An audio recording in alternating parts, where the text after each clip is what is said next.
Hello dear students, कैसे हैं आप। मैं मुकेश बोडाना स्वामी श्री रामेश्वर आश्रम आदर्श विद्या मंदिर माध्यमिक विद्यालय बखानी से। आज हम संख्या पद्धति के बारे में अध्ययन करने वाले हैं। संख्याओं के प्रकार, संख्याएं किसे कहते हैं। जैसे संख्याएं मुख्यतः वैसे 12 प्रकार की होती है। तो हम यहाँ पे कक्षा 6ठी, कक्षा 7वीं और कक्षा 8वीं के लिए संख्याओं का अध्ययन करने वाले हैं। तो सबसे पहले हम प्राकृत संख्या किसे कहते हैं, पूर्ण संख्या किसे कहते हैं, पूर्णांक क्या होता है, परिमेय संख्याएं किसे कहते हैं, अपरिमेय संख्याएं किसे कहते हैं, इनके बारे में हम अध्ययन करने वाले हैं। तो संख्याएं मुख्यतः 12 प्रकार की होती है। सबसे पहले हम प्राकृत संख्या के बारे में अध्ययन करेंगे। संख्या पद्धति।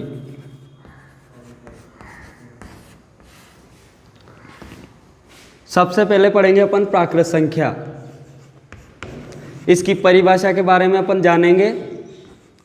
प्राकृत संख्या किसे कहते हैं। प्राकृत संख्याएं ऐसी संख्याएं जो 1 से शुरू होकर अनंत तक जाती है, उन्हें हम प्राकृत संख्या कहते हैं। उदाहरण जैसे 1, 2, 3, 4, 5, 6, 7, 8, 9 डैश डैश डैश, ये कभी नहीं रुकती है, अनंत तक कभी खत्म ना होने वाली, इन्हें हम प्राकृत संख्याएं कहते हैं। एक बार हम लिखते हैं इधर, ऐसी संख्याएं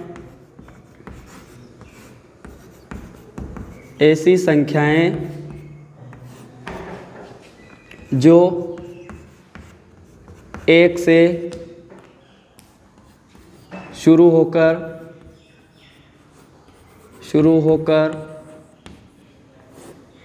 अनंत तक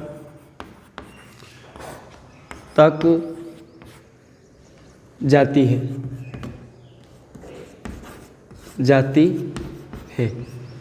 उन्हें हम प्राकृत संख्याएं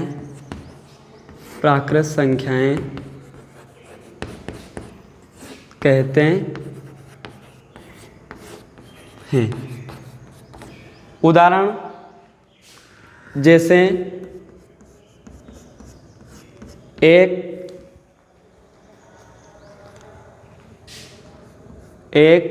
2, 3, 4, 5, 6, 7, 8, 9 डैश डैश डैश आदि, इन्हें हम प्राकृत संख्याएं कहते हैं। अब आगे अपन पूर्ण संख्याओं के बारे में जानेंगे। पूर्ण संख्याएं क्या होती है। यदि प्राकृत संख्याओं में 0 को सम्मिलित किया जाए, यदि प्राकृत संख्या में 0 को सम्मिलित किया जाए तो उन्हें हम पूर्ण संख्याएं कहते हैं। पूर्ण संख्या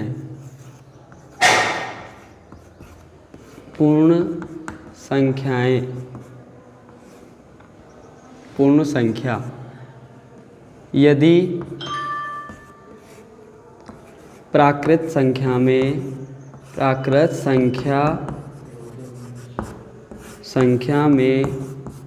शून्य को सम्मिलित किया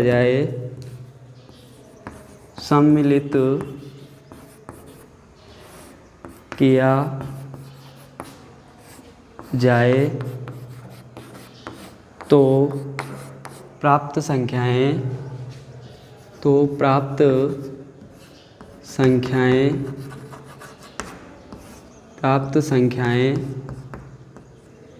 पूर्ण संख्या कहलाती है। जैसे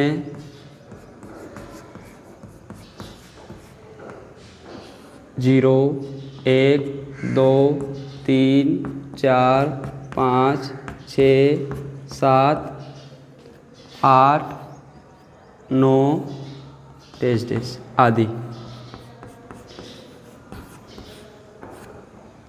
ये पूर्ण संख्याएं होती है। इसके आगे अपन पूर्णांक के बारे में जानेंगे। पूर्णांक क्या होता है, पूर्णांक किसे कहते हैं। पूर्णांक ऐसी संख्याएं हैं जो जीरो से दोनों तरफ धनात्मक और ऋणात्मक, जीरो से दोनों तरफ धनात्मक और ऋणात्मक अनंत तक जाने वाली संख्याओं को हम पूर्णांक कहते हैं। जो जीरो से धनात्मक दिशा में प्लस वाली संख्याएं और जीरो से ऋणात्मक दिशा में ऋण वाली संख्याएं पूर्णांक होती है। इनके बारे में भी हम अभी जानेंगे। पूर्णांक किसे कहते हैं, पूर्णांक किसे कहते हैं। तो पूर्णांक पूर्णांक पूर्णांक पूर्णांक ऐसी संख्याएं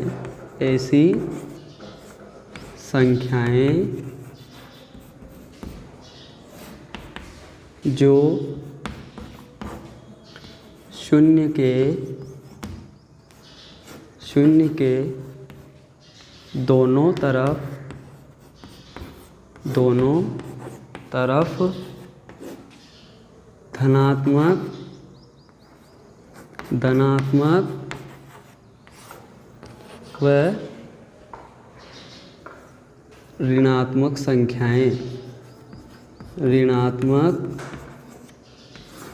संख्याएं ऐसी संख्याएं जो शून्य के दोनों तरफ धनात्मक और ऋणात्मक संख्याएं जो अनंत तक जाती है, अनंत तक जाती है, पूर्णांक कहलाते हैं। पूर्णांक कहलाते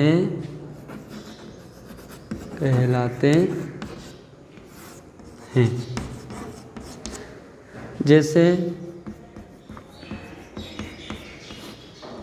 जैसे ये हमारा जीरो है, जीरो से -1 ऋणात्मक दिशा में, -2, -3, -4 ऐसे डैश डैश डैश डैश अनंत तक जाती है। इधर धनात्मक संख्याएं 1, 2, 3, 4 डैश डैश डैश ये भी अनंत तक जाती है। अब आगे अपन परिमेय संख्याओं के बारे में पढ़ेंगे। परिमेय संख्याएं किसे कहते हैं, इनकी परिभाषा क्या होती है। तो परिमेय संख्या ऐसी संख्याएं जिन्हें हम P/Q के रूप में लिख सकते हैं और जहां P और Q दोनों पूर्णांक हो, Q नॉट इक्वल टू 0 हो, उन्हें हम परिमेय संख्या कहते हैं। अब इसमें जैसे किसी विद्यार्थी ने हमसे पूछा कि गुरुजी 0 परिमेय संख्या होती है क्या। तो 0 परिमेय संख्या होती है क्योंकि हमारे पास केवल P/Q, Q 0 नहीं होना चाहिए। अब हम परिमेय संख्याओं के बारे में जानेंगे। परिमेय संख्या किसे कहते हैं, इसकी परिभाषा के बारे में जानेंगे। परिमेय संख्याएं, परिमेय संख्या ऐसी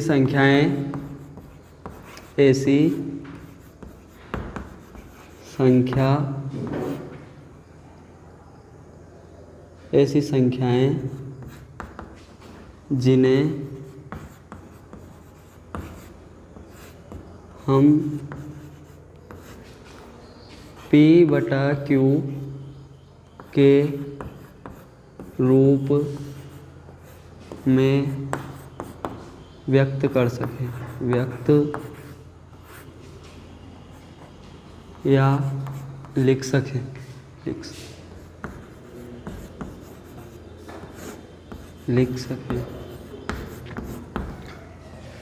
ऐसी संख्याएं जिन्हें हम p बटा q के रूप में व्यक्त कर सकते हैं या लिख सकते हैं, जहाँ p और q पूर्णांक हो तथा q नॉट इक्वल टू 0 हो। परिमेय संख्याएं कहलाती है। परिमेय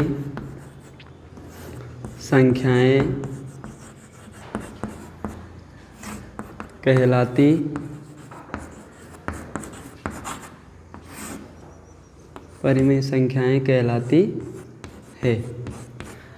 अब जहाँ p और q पूर्णांक हो, पूर्णांक का मतलब अभी अपन ने ऊपर पढ़ा है, पूर्णांक मतलब धनात्मक भी और ऋणात्मक भी। तो यानी p का मान धनात्मक भी हो सकता है और q का मान ऋणात्मक भी। p और q दोनों का मान या तो धनात्मक भी हो सकता है, ऋणात्मक भी हो सकता है, या एक का मान धनात्मक हो सकता है, दूसरे का ऋणात्मक हो सकता है। तो पूर्णांक ये होती है। तो p और q पूर्णांक हो तथा q नॉट इक्वल टू 0 हो, यानी q 0 के बराबर नहीं होना चाहिए, इन्हें हम परिमेय संख्या कह सकते हैं। उदाहरण जैसे 1/4, 3/7, 8/11,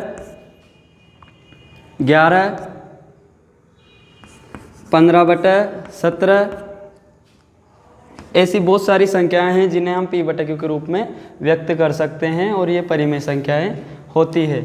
अब एक बात यहाँ पे आती है कि 0 परिमेय संख्या है या अपरिमेय संख्या है। तो 0 एक परिमेय संख्या होगी, क्योंकि अपन जैसे यहाँ पे लिखेंगे, इधर एक तरफ देखते हैं, अपन यहाँ पे लिखेंगे कि